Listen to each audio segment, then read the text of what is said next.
নমস্কাৰ আজি যেটো টপিক লৈ আইছো হেতু প্ৰত্যেকজন মানুহে জনা উচিত যাৰ যাৰ ঘৰত কুকুৰ আছে বা আপুনিও জানি থওক যদি আপোনাৰ ঘৰত কুকুৰ নাই তেতিয়া হলে আপুনি জানি থওক কাৰণ এইটো যেটো বেমাৰৰ কথা আমি আলোচনা কৰিম এই বেমাৰটো এটা বহুত মাৰাত্মক বেমাৰ মোক বহুত মানুহে ফোন কৰি প্ৰশ্ন এটা সুধে যে তেওঁলোকৰ ঘৰৰ কুকুৰটোৱে কেদিনৰ পৰা খোৱালো কমাই দিছে কুকুৰটো খাব লব নিবিচাৰে মন মাৰি শুই থাকে দৌৰিব নিবিচাৰে অলপ দৌৰাৰ পিছত ভাগৰ লাগি শুই যায় বা ভাতৰ লগত যদি আমি মাংস মিহলাই দিয়ে বা মাছ মিহলাই দিয়ে তেলে মাংসটো ভাতৰ পৰা বাছি খাই পেলাই বাকি ভাতখিনি নাখায় আৰু কি হয় পেছাবটো আপোনাৰ হালদিয়া হৈ গৈছে বমি কৰে মাজে মাজে এই যিখিনি সিম্পটম লৈ পিনে মানুহে ফোন কৰে এই গতেখিনি সিম্পটম বেবেচিয়া বুলি বেমাৰ এটাৰ হ'ব পাৰে আপোনালোকে বহুতেই চাগে বেবেচিয়াৰ বিষয়ে কিছু কিছু পৰিমাণে হলেও জানে বা বহুতৰ কুকুৰৰে বেবেচিয়া হৈ গৈছে আসলতে বেবেচিয়াটো কি হয় এটো ব্লাড প্যাৰাসাইট বুলি কয় যেনেকৈ মানুহৰ ম্যালেৰিয়া হয় তেনেকে বেবেচিয়াটো হল এটা ব্লাড প্যাৰাসাইট মানে এই যেটো প্যাৰাসাইট থাকে এইটো ব্লাডৰ ভিতৰত থাকে আমাৰ যেটো আৰবিসি মানে লোহিত ৰক্ত কণিকাৰ ভিতৰত এই বেবেচিয়া প্যাৰাসাইটটো থাকে এই বেবেচিয়া প্যাৰাসাইটটো আসলতে কি হয় যেতিয়া গাত টিক্স থাকে মানে সিকৰাটো যেতিয়া গাত আহে নহয় এই সিকৰাৰ থ্ৰুৰে সিকৰাৰ জৰিয়তে আমাৰ কুকুৰটোৰ গালৈ বিয়পে যেতিয়া সিকৰা এটাই আপোনাৰ কুকুৰটো কামুৰে আৰু সেই বেবেচিয়া প্যাৰাসাইটটো যদি সিকৰাটোৰ গাত থাকে তেতিয়া হলে আপোনাৰ কুকুৰটোৰ 100% চান্স থাকে বেবেচিয়া হোৱাৰ আপুনি গম পালে যে বেবেচিয়াটো কি বস্তু এইটো কি বস্তু আপুনি গম পালে যে ইয়াৰ লক্ষণবোৰ কেনেকুৱা মই একদম ভিডিওটোৰ ষ্টাৰ্টিংত যেনেকৈ কৈছিলো নয় লক্ষণবোৰ তাৰ তেনেকুৱা প্ৰথম অৱস্থাত কি হ'ব আপোনাৰ কুকুৰটো জ্বৰ উঠিব যেতিয়া জ্বৰ উঠিব তেতিয়া কুকুৰটো কি হ'ব খোৱালটো এৰি দিব তাৰ পিছত আপোনাৰ সিম্পটম আহিব যে পেছাবটো হি হালধিয়া কৰিছে কিছুমানৰ কি হ'ব আপোনাৰ হালধিয়া ৰঙৰ বমি কৰিব কিছুমান কুকুৰে কেনেকুৱা হ'ব যে গোটেই দিনটো শুই থাকে তাক মাতিলেও একো ৰেসপন্স নিদিয়ে বা খানা দিলেও আপোনাৰ কি কৰিব হি মাংস বা মাছটো বাছি খাব বাকি একো খানা নাখাব এইবিলাক হল আপোনাৰ বেবেচিয়াৰ প্ৰাইমাৰী সিম্পটম এনেকুৱা ধৰণৰ সিম্পটম দেখা পালে আপুনি অনতি পলমে আপোনাৰ কুকুৰটোক লৈ আপোনাৰ যত আপোনাৰ নিয়াৰেষ্ট ভেটেনাৰী হস্পিটাললৈ গুচি যাওক আৰু তাত আপোনাৰ ডক্টৰজনে কিছুমান ব্লাড টেষ্ট দিব আৰু সেই ব্লাড টেষ্টটো কৰাৰ পিছত তাৰ গাত বেবেচিয়া আছে নে নাই এই বস্তুখিনি ধৰাত পৰিব আৰু ধৰাত পৰাৰ পিছত বেবেচিয়া ট্ৰিটমেন্টখিনি ষ্টাৰ্ট কৰিব এই বেবেচিয়াত কি হয় জানেনে আপুনি বেবেচিয়াত কি হয় এই যেটো বেবেচিয়া প্যাৰাসাইট আছে হেতু আপোনাৰ আৰবিসিৰ ভিতৰত ইয়াতে বংশ বৃদ্ধি কৰে আৰু যেতিয়া আৰবিসিৰ ভিতৰত ইহতে বংশ বৃদ্ধি কৰিব তেতিয়া আৰবিসিটো আপোনাৰ ধ্বংস হৈ যায় আৰবিসি ধ্বংস হলে কি হ'ব আপোনাৰ হিমোগ্লোবিনৰ পৰিমাণটো কমি যায় যাৰ ফলত বডিত ব্লাডটো কমে আৰু অক্সিজেনৰ ট্ৰান্সপোৰ্টেশনটো কম হৈ যায় আৰু আলটিমেটলি যদি আপুনি বেবেচিয়া প্যাৰাসাইটটো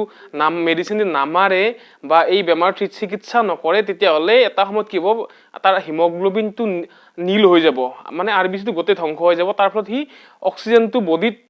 কেৰি কৰিব নোৱাৰিব তাৰ ফলত হি কুকুৰটোই উশাহ নোপোৱা হৈ মৰিব আৰু এই বেবেচিয়াত আপোনাৰ অকল এনেকুৱা নহয় যে অকল আৰবিসিয়ে ধ্বংস হয় তাৰ লগতে কি হয় বহুত বিভিন্ন ধৰণৰ আমাৰ অংগত এই বেবেচিয়াৰ কাৰণে প্ৰভাৱ পৰে যেনেকৈ লিভাৰত আপোনাৰ প্ৰভাৱ পৰে কিডনিত প্ৰভাৱ পৰে স্প্লিনত প্ৰভাৱ পৰে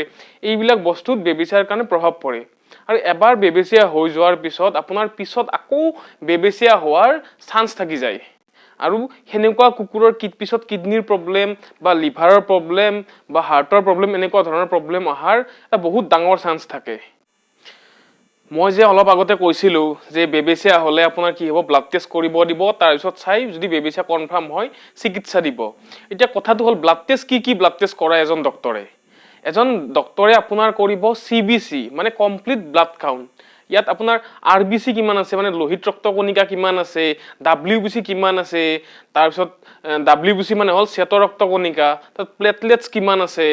তাৰ পিছত মনোসাইট কিমান আছে এই গোটেইখিনি যিখিনি আমাৰ ব্লাডৰ সেল আছে সেই গোটেইখিনি আমি চোৱা যায় ইয়াক কয় কমপ্লিট ব্লাড কাউন্ট ইয়াত হিমোগ্লোবিন আহিব তাৰ পিছত পিসিভি আহিব এই গোটেই বস্তুখিনি চাব চাইতে ব্লাডৰ ষ্টেটাসটো কি আছে এই গোটেই বস্তুখিনি চাব তাৰ পিছত আপোনাৰ চাব ব্লাড প্যাৰাসাইটটো আসলতে স্লাইডত লৈ এখন ব্লাড লৈ স্লাইড এখনত এখন স্মেয়াৰ বনাই হেইটো মাইক্ৰোস্কোপৰ আন্ডাৰত চাই চালে তাত যদি আৰবিচিৰ ভিতৰত আপোনাৰ এই বেবেচিয়া পেৰাচাইট কেইটা দেখা যায় তেতিয়াহ'লে যে কনফাৰ্ম হয় যে এই কুকুৰটোৰ বেবেচিয়া আছে। তাৰ লগতে কিছুমান ডক্টৰে কিডনি ফাংচনিং টেষ্ট দিব পাৰে, সেইটোক KFT বুলি কয়। তাত আপোনাৰ কিডনিটো ঠিকে আছে নে নাই, লগতে LFT কৰিব দিব পাৰে, মানে লিভাৰ ফাংচনিং টেষ্ট, মানে লিভাৰটো ঠিকে আছে নে নাই, এই গোটেই বস্তুখিনি চাব পাৰে। বেবেচিয়াত মেইনলি এইখিনি টেষ্টে কৰা যায় কনফাৰ্মেশ্যন হ'বৰ কাৰণে। আৰু আজিকালি নতুনকৈ আমাৰ অসমৰ এটা টেকনিক ডেভেলপমেণ্ট হৈছে, এইটো বুলি PCR বুলি কয়, য'ত কেতিয়াবা কি হয় আমি শ্লাইডত বেবেচিয়াটো চালেও ধৰাত নপৰে, তেতিয়া আমি এই PCR টেষ্টটো কৰা যায়। এই PCR টেষ্টটো আমাৰ গুৱাহাটীৰ খানাপাৰা পশু চিকিৎসা মহাবিদ্যালয় যিখন ক্লিনিক আছে কাষত থকা এডমেক বুলি যিটো বিল্ডিং আছে তাত কৰে। আৰু এই টেষ্টটোত কি কৰে যে পেৰাচাইটটো DNA-টো চাই, তাৰ ফলত কি হয় এইটো আপোনাৰ কনফাৰ্মেটৰী টেষ্ট যে ইয়াত আপোনাৰ বেবেচিয়া আছে নে নাই আপুনি কনফাৰ্ম হৈ যাব পাৰে এই টেষ্টটো কৰিলে।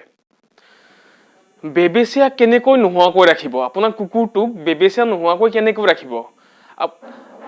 বেবেচিয়াটো বিয়পে টিকৰ পৰা, টিক মানে চিকৰাৰ পৰা। গতিকে আপোনাৰ কুকুৰটোৰ গাত বেবেচিয়া নহবলৈ প্ৰথম কথাটো হ'ব আপুনি কুকুৰটোৰ গাত চিকৰা নোহোৱাকৈ ৰাখিব লাগিব। আপুনি চিকৰা নোহোৱাকৈ ৰাখিবলৈ আপোনাৰ বজাৰত বহুত ধৰণৰ বস্তু পায়। তাৰ ভিতৰত আছে স্পটন বুলি কয়। আপোনাৰ কুকুৰটোৰ গাত তিনিটা ঠাইত ৰাজহাড়ৰ ওপৰত তিনিটা ঠাইত তিনিটা টোপাল দিব লাগে। মানে দিয়াৰ পিছত স্পটনটো দিয়াৰ এসপ্তাহ পিছলৈ আমি কুকুৰটোৰ গাত কোনো ধৰণৰ পানী ব্যৱহাৰ কৰিব নালাগে, বা তাক গা ধুৱাব নালাগে, বা তাক বৰষুণত তিতিব দিব নালাগে। সেইটো কৰিলে কি হয়, এই স্পটনটো দিয়াৰ পিছত গাত যিমান টিক্স আছে, ফ্লি আছে, বা এক্টোপেৰাচাইট যিখিনি, গোটেই এক্টোপেৰাচাইটখিনি মৰি যায়। আৰু এই স্পটনটো মাহে মাহে দিব লাগে। দিলে কি হয় আপোনাৰ কুকুৰটোৰ গাত চিকৰা আহিব নোৱাৰে, বা চিকৰাই বংশ বৃদ্ধি কৰিব নোৱাৰে। যেতিয়া আপোনাৰ কুকুৰটোৰ গাত চিকৰা নাহিব তেতিয়া বেবেচিয়াও নহয়। গতিকে বেবেচিয়া নহবলৈ আপুনি চিকৰা কণ্ট্ৰল কৰিব লাগিব, আৰু চিকৰা কণ্ট্ৰল কৰিবলৈ আপুনি স্পটন ইউজ কৰিব পাৰে। আৰু তাৰ লগতে আপোনাৰ ৰিড বুলি এটা মেডিচিন আহে, যিটো আপুনি